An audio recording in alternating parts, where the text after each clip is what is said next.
D'abord sur la fonction publique, il faut savoir de quoi on parle. On a la fonction publique d'État, on a la fonction publique territoriale et on a la fonction publique hospitalière. Alors du point de vue des modèles que l'on peut appliquer pour les ARPS, les modèles évidemment ils vont très bien dans les trois fonctions publiques. Par contre, quand on commence l'analyse, à ce moment-là on s'aperçoit quand même qu'il y a des nuances, des différences, des nuances, je ne sais pas. Par exemple, au niveau des macro-déterminants, quand on est dans la fonction publique d'État, on est à une échelle, par exemple dans l'éducation nationale, on est à plusieurs centaines de milliers de fonctionnaires. Quand on est dans une collectivité territoriale, on a des collectivités territoriales qui ont moins de 50 agents. Donc on voit bien que ces rapports de volume, déjà, sont des déterminants importants.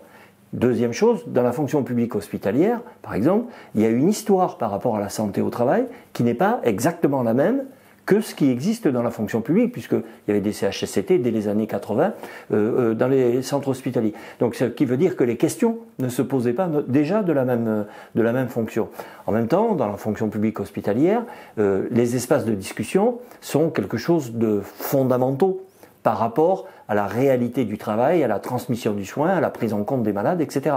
Ce qui évidemment, en logistique dans la fonction publique territoriale, on a besoin de parler du travail, mais c'est évidemment beaucoup moins. Et dernier élément, sur la fonction publique territoriale, l'impact électoral.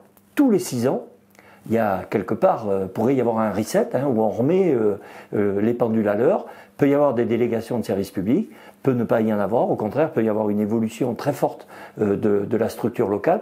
Donc tous les 6 ans, ça revient quand même assez régulièrement, quoi.